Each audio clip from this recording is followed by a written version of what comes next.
semuanya, salam Katolisitas. Balik lagi ke YouTube channel Katolisitas seri Millennials Gundah, Katolisitas Menjawab. Oke, hari ini kita mau bahas tentang wahyu. Tentang wahyu. Jadi kenapa sih Tuhan tuh harus mewahyukan dirinya sendiri? Betul. Tapi gue sendiri nggak ngerti wahyu itu apa. Betul, gue pun nggak ngerti juga. Gue juga nggak ngerti. Aduh, kenapa kita jadi host ya? Ya udah, kita langsung aja nanya ke Pak Stef dan juga Ibu Ingrid tentang apa sih arti dari wahyu sebelum kita menjawab topik utamanya tentang kenapa sih Tuhan tuh harus mewahyukan dirinya sendiri.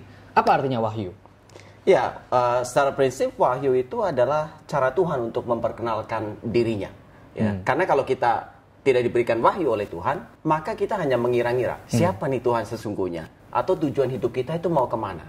Nah, dengan adanya wahyu, maka kita menjadi tahu secara lebih jelas. Jadi intinya begini, sebenarnya tanpa wahyu, manusia itu dengan akal budinya itu bisa mengenal Allah, ya, bisa mengenal Allah, bisa mengasihi Allah. Kenapa? Karena manusia diciptakan menurut gambar Allah. Kalau kita lihat di dalam kitab Kejadian 1 ayat 27, manusia memang diciptakan menurut gambar Allah. Artinya apa? Artinya bahwa manusia itu punya kemampuan untuk mengenal Allah. Dia punya kemampuan untuk mengasihi Allah.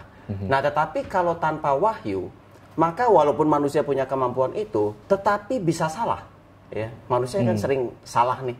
Ya. Misinterpret nih. Iya. Atau yang kedua, nggak semuanya sepintar Aristoteles misalkan, nggak semuanya sepintar Plato yang memang mau merenungkan arti hidup ini, ya, kemudian memikir-mikirkan tentang Tuhan. Mereka bisa sampai pada kesimpulan bahwa Allah itu ada, Allah itu baik, Allah itu benar. Tapi kan nggak semua orang punya kemampuan itu.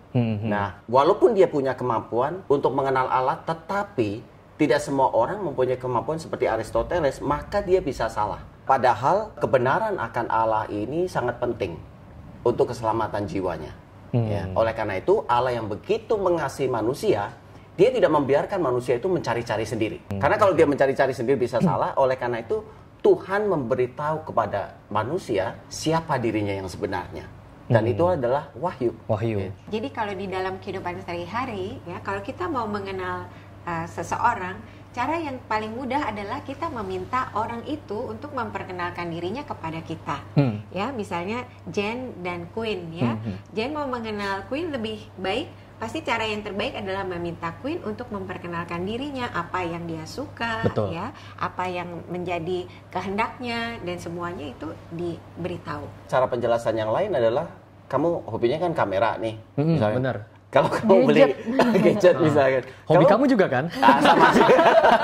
Nah, kalau kita beli kamera, ya ada dua cara bahwa ya kita coba-coba sendiri gitu misalkan, ya coba-coba sendiri ya kadang error, ya kan, tapi kadang juga benar. Tapi kalau mau pasti, kita harus baca manualnya.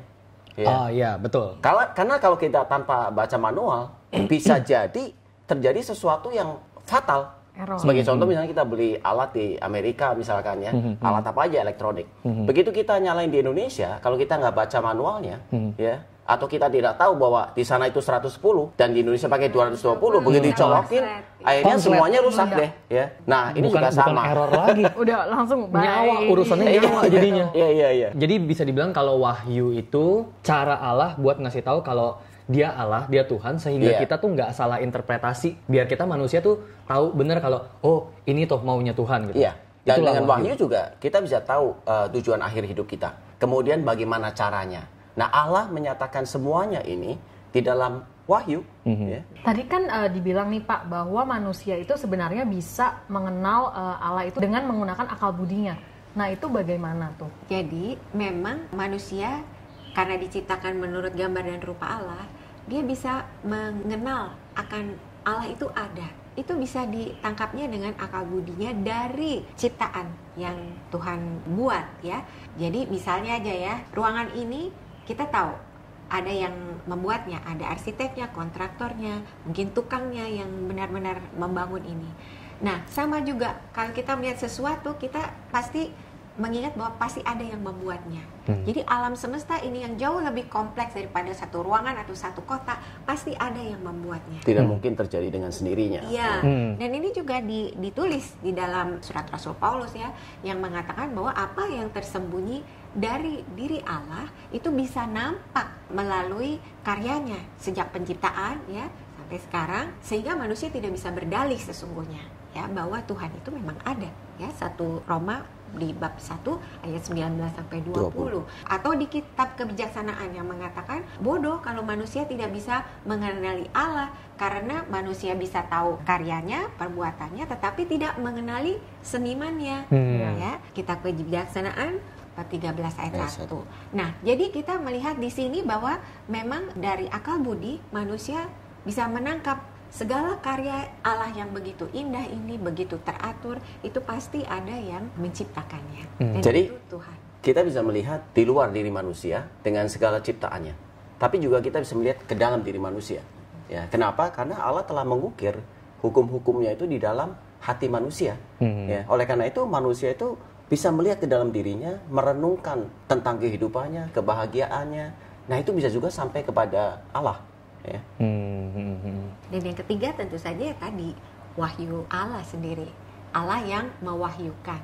Nah, memang apa itu wahyu tentang Allah? Siapa diri Allah? Nah, kalau mau dikasih inti-intinya, kita semua tahu Allah itu adalah kasih, ya, kasih dan belas kasih. Ini juga ada di kitab suci ya, 1 Yohanes 4 ayat 10.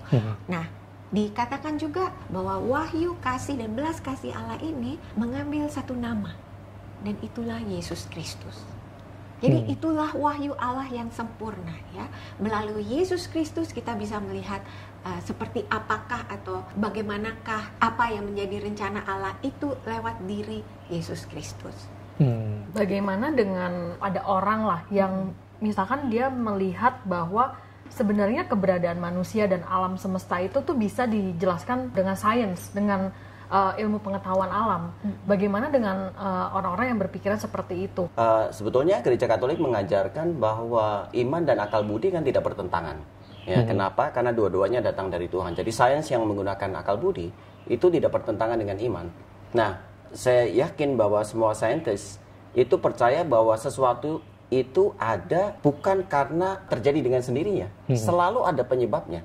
Ya. Kita datang ke sini ada sebabnya, perputaran bumi ya, itu juga ada sebabnya.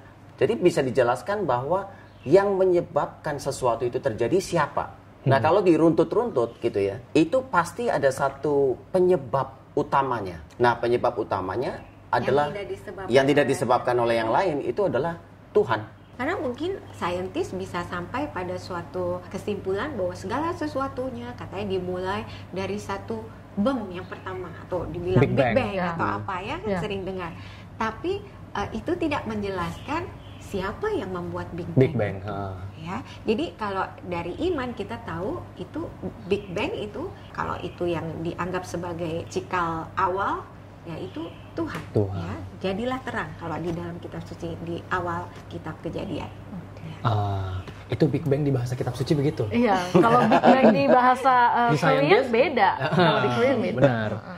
Berarti selain tadi wahyu yang memuncak dalam diri Tuhan Yesus ya, sebelum ada Tuhan Yesus apa wahyu Allah? Itu ada persiapannya ya. Kita memang mulai dari Adam dan Hawa ya. Kalau kita ketahui dari pewahyuan ini, kita tahu topik-topiknya, tahap-tahapnya ya. Dari Adam dan Hawa, kemudian Nabi Nuh mungkin ya, terus mulai meluas kepada keluarga ya. 8 orang itu kalau kita belajar sekolah minggu kita tahu itu yang di dalam Bahtera Nuh. Lalu kemudian meningkat kepada Abraham ya, direncanakan menjadi satu suku, menjadi bapak bangsa, itu nubuatnya ya. Lalu pada Nabi Musa ya, lalu menjadi satu bangsa ya, Musa. Lalu Daud, nah lebih besar lagi, satu kerajaan dan memuncak nanti kepada seluruh dunia pada Yesus Kristus. Di setiap tahapan itu ada yang disebut perjanjian. Perjanjian itu bukan seperti kontrak ya, dalam jangka waktu tertentu ada transaksi keuangan dan sebagainya ya. Tapi ini perjanjian yang dimaksud di sini adalah pemberian diri. Nah, pemberian diri ini artinya Allah mengatakan, aku Tuhanmu, engkau milikmu. Seolah-olah seperti itu ya, yang setiap kali di dalam perjanjian itu. Dan kita melihat dari awalnya selalu ada tandanya, tanda lahiriahnya. Kalau misalnya kita melihat dari Adam dan Hawa, mungkin tandanya apa? Sabat ya, yang hari ke-7 beristirahat dan sebagainya itu. Lalu Nuh habis hujan pelangi ya, tanda kesetiaan Allah ya. Lalu Abraham, tandanya apa? Ada hukum sunat waktu itu, menandai milik Allah ya. Lalu habis itu Musa. Tandanya apa perjanjiannya? Perjamuan Paskah. Ya. Lalu habis itu Daud, ya. Tandanya apa? Tahta kerajaan.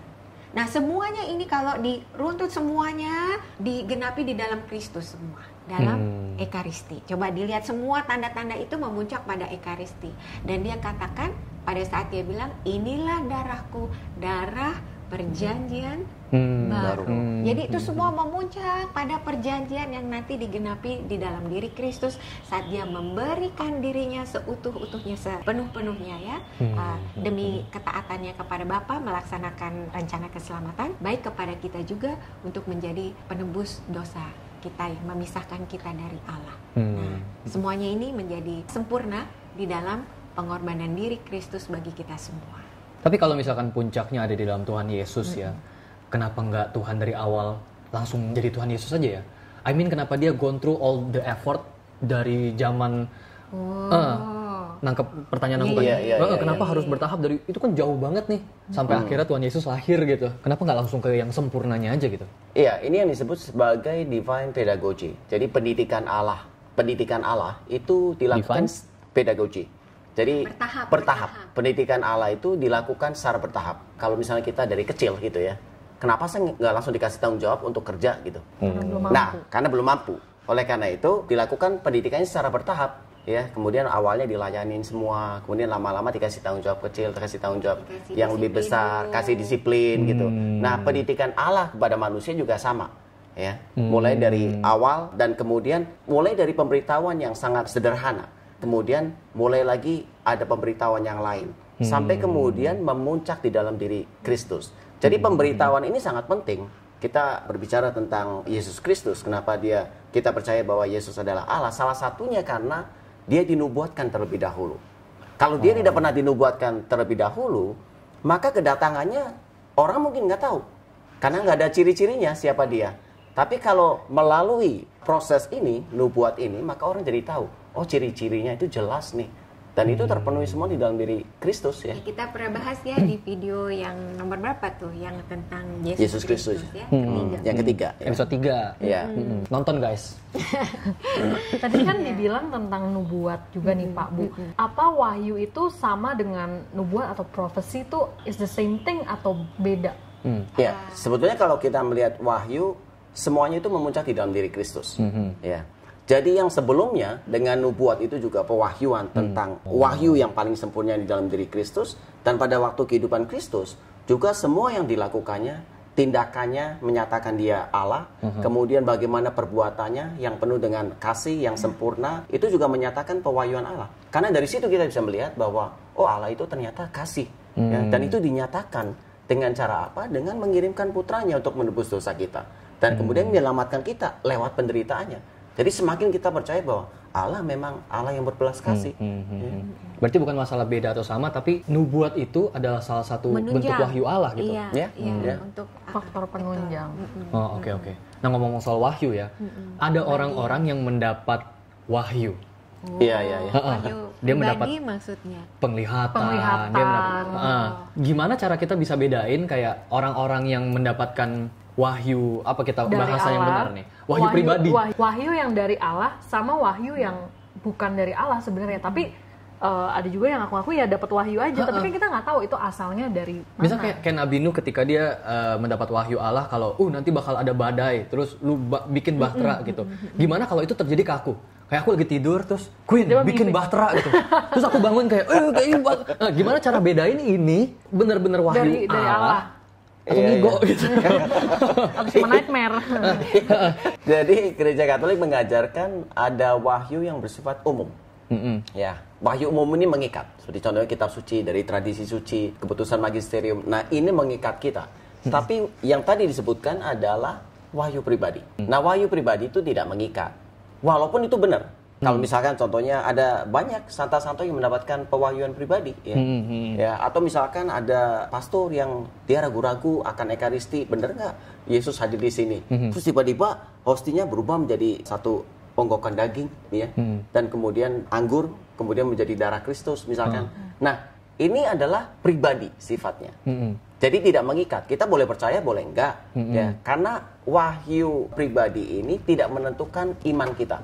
dia kalau ada terjadi, kalau itu benar, itu menunjang iman kita. Jadi wahyu pribadi yang pertama, taunya, dia tidak boleh bertentangan dengan wahyu umum. Kalau kita tahu bahwa ini datang dari Allah, Allah yang mewahyukan dirinya di dalam wahyu umum, itu tidak mungkin mempertentangkan dirinya sendiri. Nah, cara paling gampang adalah bertentangan dengan ajaran gereja atau enggak. Itu cara yang kedua. Ya, tentu aja yang ketiga kita juga bisa melihat bagaimana orang itu. Apakah yang dikasih pewahyuan itu jadi sombong, menguntungkan diri sendiri misalkan ya. Nah, ini juga satu parameter ya. Tapi biasanya gereja akan menyelidikinya dengan seksama dan hati-hati sekali. Kenapa? Supaya umat jangan sampai tersesat ya. Kalau tiba-tiba semua datang ke sana, ternyata sebetulnya bukan asli. Nah, ini kan menyesatkan Wahyu orang. KW. Wahyunya KW. Wahyu KW. Tapi KW super. Mirip asli. Mirip. Iya, Karena iman kita, perbendaharaan iman kita tidak tergantung dari wahyu-wahyu pribadi itu, ya, melainkan pada wahyu umum yang sudah dinyatakan oleh Allah ya dari sejak perjanjian lama dan perjanjian baru yang berakhir dengan kematian Rasul Yohanes sekitar tahun 190. Ya, 96 sampai 100 ya. Jadi yang penting ketika kita dapat wahyu pribadi, kita harus cek apakah itu bertentangan atau tidak dengan wahyu umum, Iya. sesuai nggak dengan ajaran gereja. Iya. Kalau bertentangan ya udah berarti jelas itu bukan Udah jelas itu bukan asli, itu KW. itu. Itu KW. Sama yang ketiga kita lihat juga orangnya, Queen. Kita lihat nih orangnya mau denger wahyu, ada imbal baliknya. Oke, jangan. Oh iya. Karena nggak boleh untuk kepentingan pribadi tadi. Iya. Iya, betul. Karena kita lihat sepanjang sejarah pembawa dalam tanda kutip ya wahyu pribadi yang bahkan yang sudah diakui, kita lihat misalnya Santa Bernadette ya, Santa Maria Faustina misalnya, Santo Padre Pio misalnya ya. Kita melihat cara hidup mereka sangat kudus memang, dan pesan-pesannya semua tidak ada yang bertentangan dengan apa yang telah diajarkan oleh Yesus dan para rasul dan juga dari keseluruhan kitab suci ini. Dan kalau kita lihat pesan-pesannya kan sebenarnya hampir sama ya. Misalnya ada orang yang melihat penampakan Bunda Maria. Bunda Maria pesannya apa? Bertobat, harus berpuasa, rajin ekaristi. Ini tidak mungkin bertentangan dengan Ajaran gereja. Ajaran gereja. Ya. Jadi membantu orang untuk lebih menghayati iman atau menghayati apa yang tertulis dalam wahyu umum. Itulah maksudnya wahyu pribadi. Iya. Ya.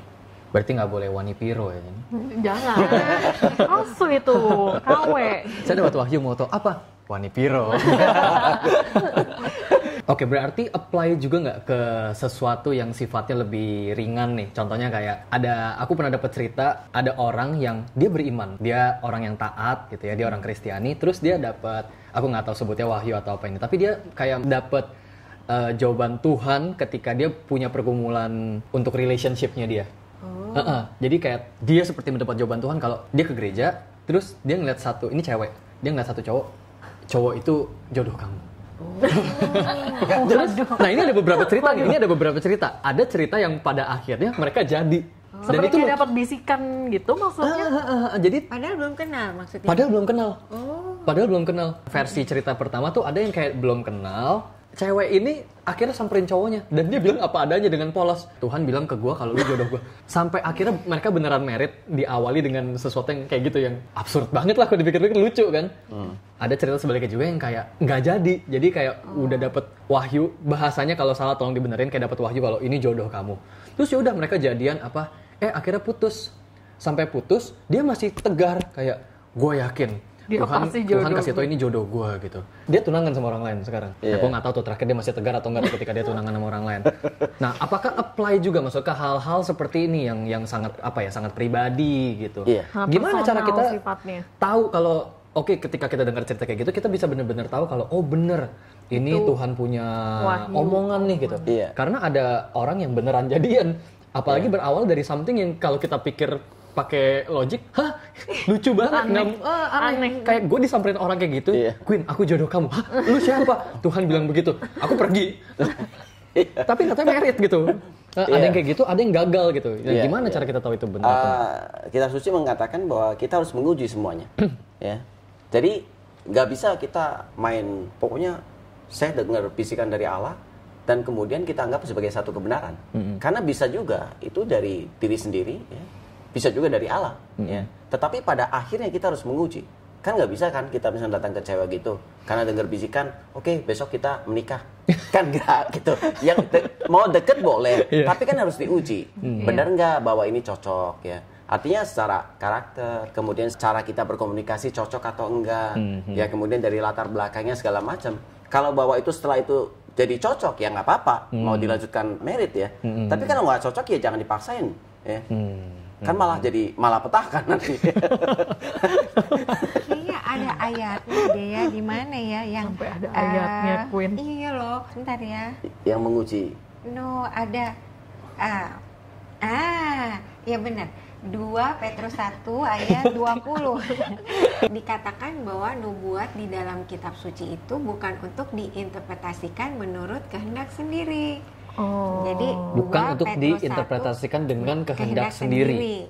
Nah, jadi maksudnya di sini nubuat yang dimaksud tentulah untuk rencana keselamatan Allah. Jadi maksudnya yang lain-lain itu ya entah mau dibilang dorongan lah, bisa, tapi bukan menjadi nubuat yang berlaku umum secara pribadi, tidak ada kaitannya dengan rencana Allah secara umum. Maksudnya tidak secara langsung lah, ini karena kehidupan pribadi. Tapi apakah itu bisa membuahkan hasil yang baik kalau memang orangnya itu berdoa terus dan memang memohon, ya bisa saja kalau memang Tuhan mau memakai cara itu untuk menunjukkan, sampai makanya ada yang beneran akhirnya menikah dan sebagainya. Tetapi dalam konteks apakah itu nubuat yang setara dengan wahyu pribadi atau wahyu umum, ya bukan. Enggak.